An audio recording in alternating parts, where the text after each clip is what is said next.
Dans le reste de l'actualité, hier, Lionel Gbegounoundé, conseiller à la Haute Autorité de l'Audiovisuel et de la Communication, était l'invité du journal de 20 h. Président de la Commission des techniques et des technologies de l'information et de la communication, il est intervenu sur le lancement du processus d'attribution de nouvelles fréquences par la HAC aux radios et d'autorisation de nouvelles télévisions au Bénin. Voici pour vous un extrait de ses propos. Les raisons qui motivent, on va dire d'abord en ce qui concerne la radiodiffusion sonore, il y a la nécessité de renforcer la présence de l'État dans les zones frontalières. Il y a ensuite qu'il y a certaines fréquences qui ont été retirées à certains promoteurs pour non-respect de la convention signée avec l'institution de régulation. Pour ce qui est de la télévision, il y a le retrait du multiplex, le premier multiplex de la télévision numérique terrestre, la TNT, de certains éditeurs de services de télévision privée.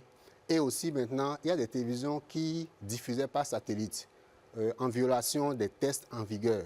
Et donc la HAC a mis en demeure cette télévision de cesser toute diffusion. Donc cet appel à candidature vise à régulariser la situation de toutes ces télévisions. Et il faut dire que la HAC a mis en place une commission technique qui est chargée d'étudier ces dossiers-là. Et les critères d'évaluation sont clairs. Il faut justifier d'une existence juridique régulière, il faut avoir une capacité technique, une capacité financière et avoir un projet viable. Ces critères sont contenus dans les cahiers de charges qui peuvent être téléchargés sur le site internet de la HAC.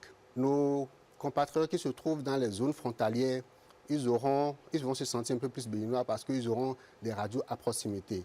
Il faut dire qu'au terme de ce processus, on aura un paysage médiatique diversifié avec des contenus attractifs. Ces médias viennent avec de nouveaux contenus un peu plus intéressants pour les populations. Et à la fin, ça permet toujours d'avoir une couverture nationale en termes de radiodiffusion. Le processus court jusqu'au 3 juillet 2026 à 17 h précises. Alors, les candidats qui sont intéressés par cet appel peuvent déposer leur dossier qui doit être élaboré en deux versions, une version papier et une version électronique.